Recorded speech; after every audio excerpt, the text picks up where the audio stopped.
Assalamualaikum warahmatullahi wabarakatuh.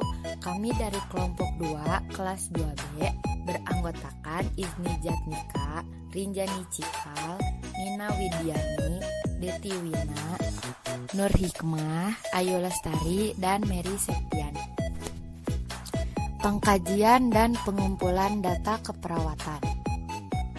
Apa itu pengkajian? Pengkajian dalam proses keperawatan merupakan tahap awal dari semua proses keperawatan yang bertujuan untuk mengumpulkan informasi data pasien di rumah sakit, mengukur data, memvalidasi data, dan yang terakhir mendokumentasikan data yang diperoleh.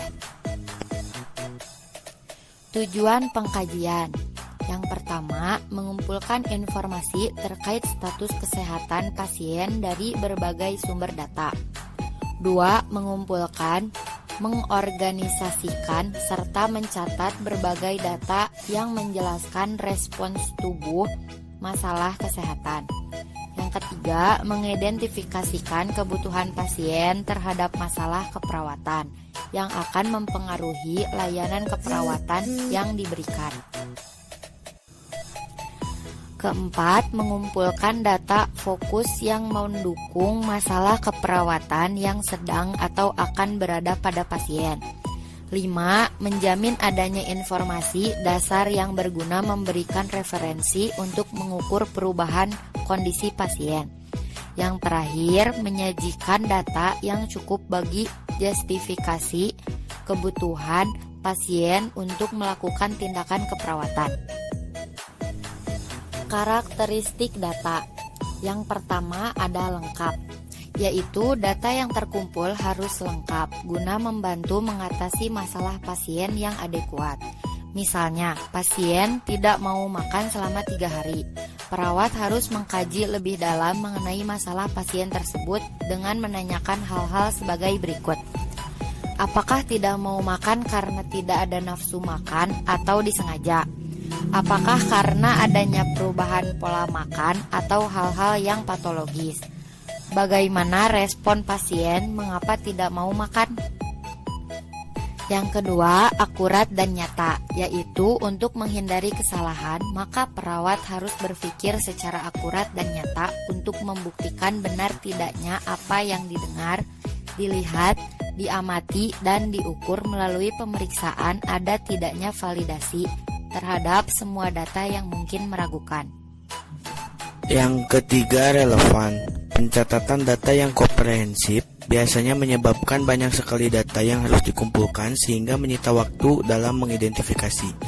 Kondisi seperti ini bisa diantisipasi dengan membuat data komprehensif tapi singkat dan jelas.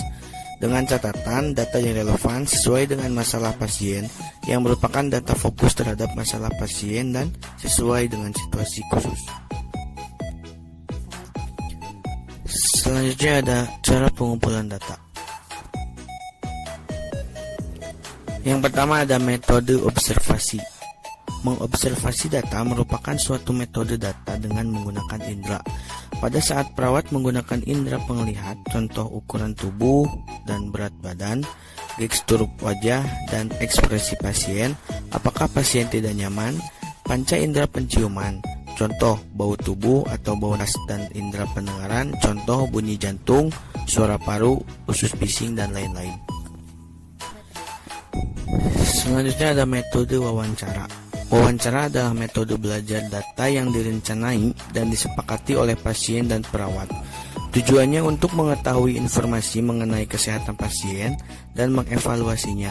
Salah satu wawancara yaitu riwayat kesehatan keperawatan pasien. Selanjutnya metode pemeriksaan.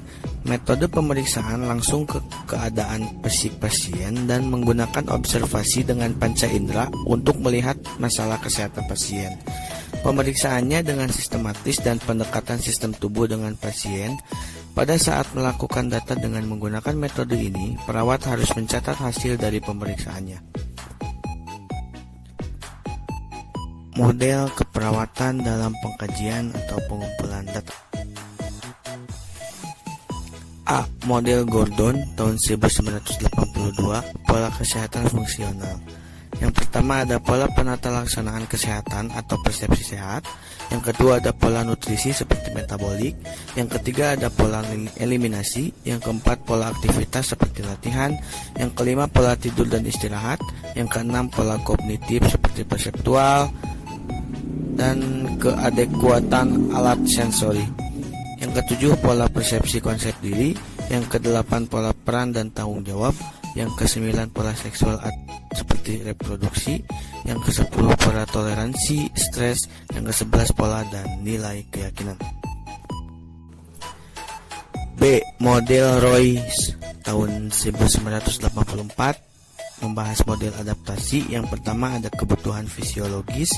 Yang kedua konsep diri. Yang ketiga fungsi peran. Dan yang keempat interdependen.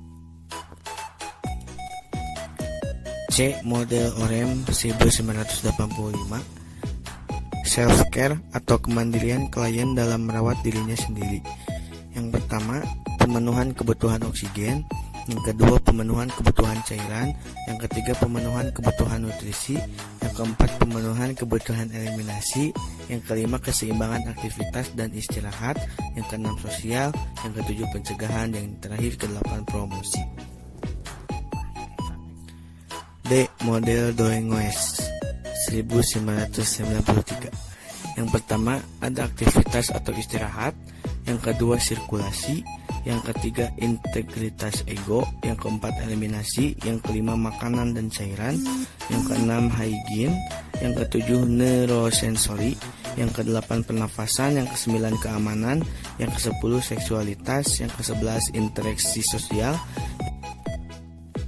E. Model Fitzpatrick 1991 membahas pola respon manusia. Yang pertama memilih di antara alternatif. Yang kedua berkomunikasi secara verbal dan nonverbal. Yang ketiga bertukaran seperti memberikan, melepaskan sesuatu. Yang keempat merasakan seperti pengalaman, kesadaran, sensasi, pemahaman secara sadar atau emosional. Yang kelima mengetahui, mengenal dan memahami. Yang keenam bergerak seperti mengubah posisi, desakan untuk bertindak atau melakukan sesuatu. Yang ketujuh mempersepsikan seperti memahami dengan pikiran, sadar tentang indera atau rangsangan eksternal. Yang kedelapan berhubungan, yakni seperti menjalin hubungan, membangun hubungan, berada dalam beberapa asosiasi dengan benda, orang atau tempat. Yang kesembilan menilai seperti perhatian, mengenal, peduli, berharga, dan berguna. Terima kasih, sekian pemaparan materi dari kelompok 2. Terima kasih atas perhatiannya. Wabillahi taufik wal hidayah. Wassalamualaikum warahmatullahi wabarakatuh.